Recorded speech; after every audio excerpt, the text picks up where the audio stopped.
This is the tutorial for the first part of AE. It only includes question 1. The answers for the rest of the tutorial is found in the next video in AE part 2. Make sure you look at that too. Okay. Now, question 1, you have a table showing you what is disposable income, consumption and savings. Now, if you have followed the lecture for AE, you know that the first part of the lecture talks about consumption, the C component of AE. Now, what people can do with their disposable income, which is their income after tax, they can consume it or they can save it. There's no third way.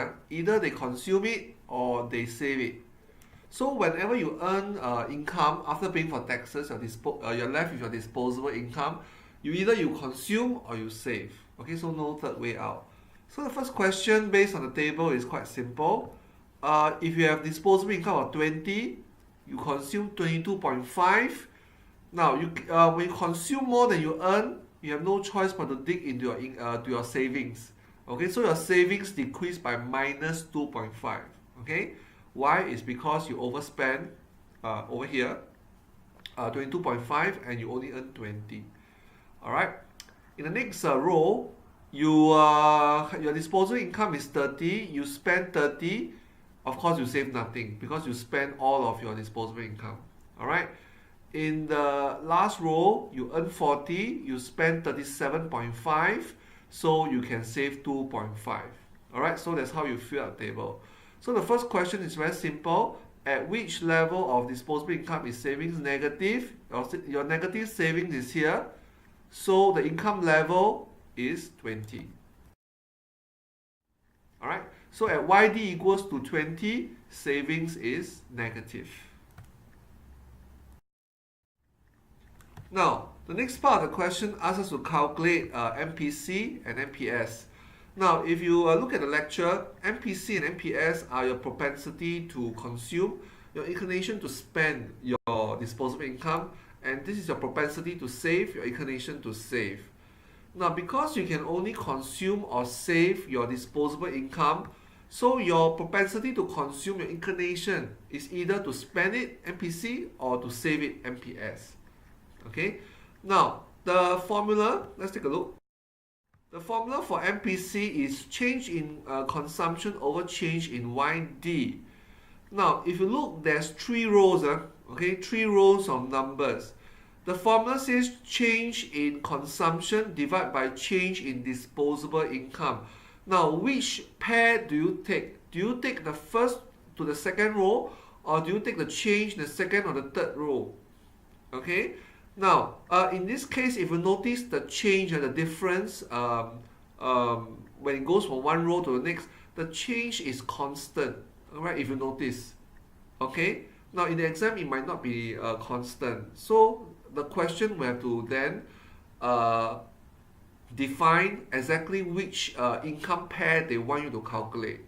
All right. In this case, the income pair, whether you take the change from the first to the second row or the second to the third row, is the same because the change is the same. All right. But in the exam, the change may not be the same, and then you have to read the question carefully. Which pair of rows or which data pair do they want you to calculate? Okay. So in this case, it's all the same. YD changes by 10 every time, right? From 20 to 30 to 40. Okay? Consumption changed by 7.5, right? From 22.5 to 30, from 30 to 37.5. So it changed by 7.5 all the time. Okay? For savings, it changed by 2.5 all the time, from minus 2.5 to 0 and then to positive 2.5. Okay? So we take the change in consumption divided by change in YD.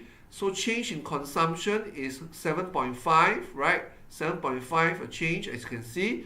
And divide by the change in disposable income, 10. Okay, 20 to 30 to 40, each change is 10. So Mpc is 0.75. Now, some people may be asking, do you calculate backwards, okay, from 40 to 30 to 20 or 20 to 30 to 40?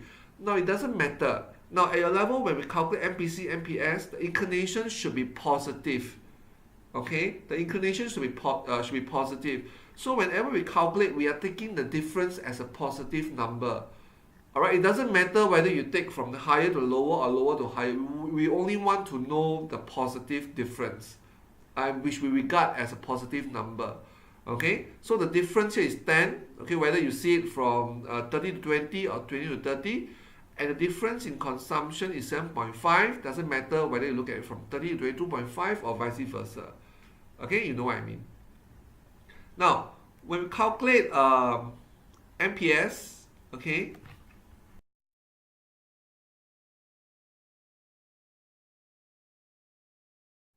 okay, for the last part of the question, it asks you to show the consumption and savings function on a diagram, and what happens when disposable income increases from 20 to $30 million. All right, and then state two factors that affect the level of autonomous consumption. Let's take a look at the diagram first.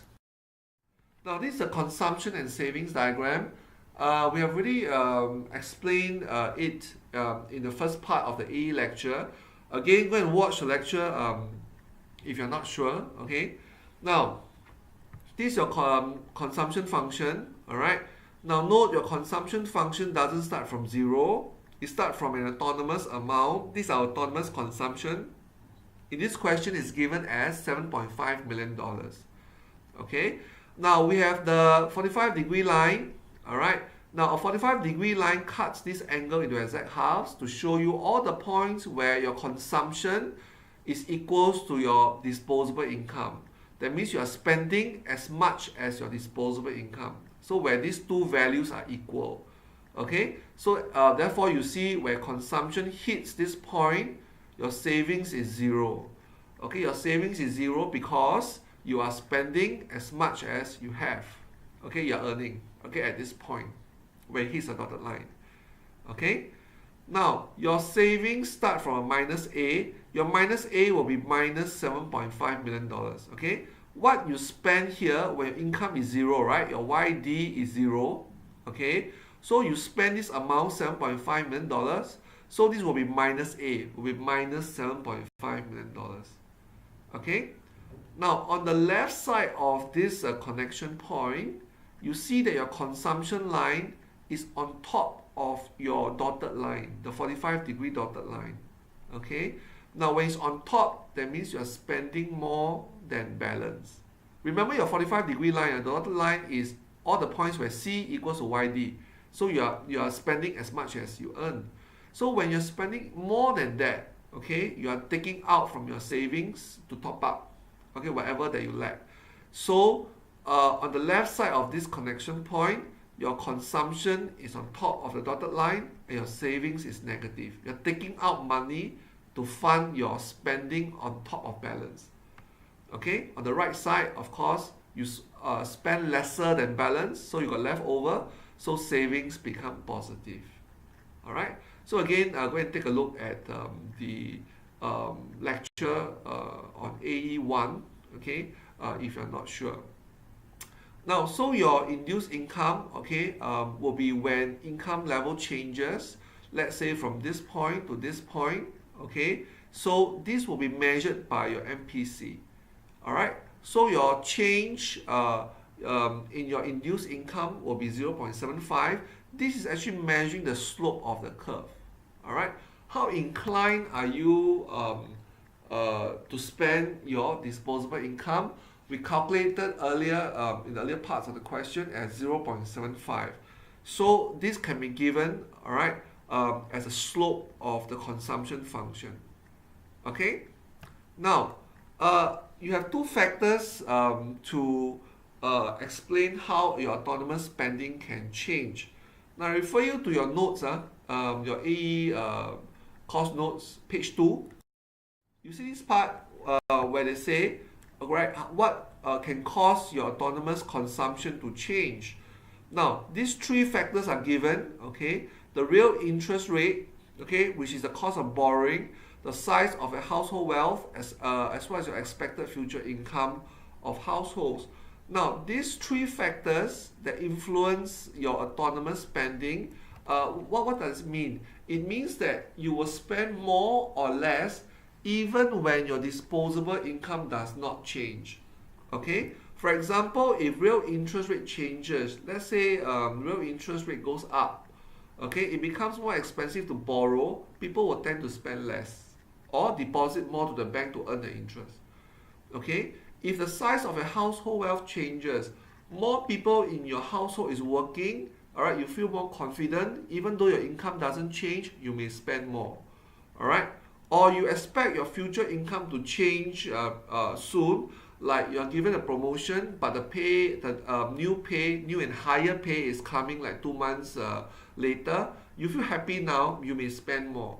Okay, so these three factors register when you would spend more or less when your income doesn't change.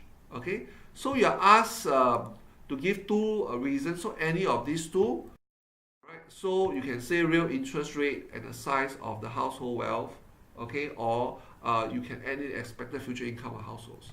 All right, so remember these three factors, okay, that can explain why you spend more or less when your income does not change. Okay, now the rest of the tutorial is given in the next video. Do go and take a look at it. Now in this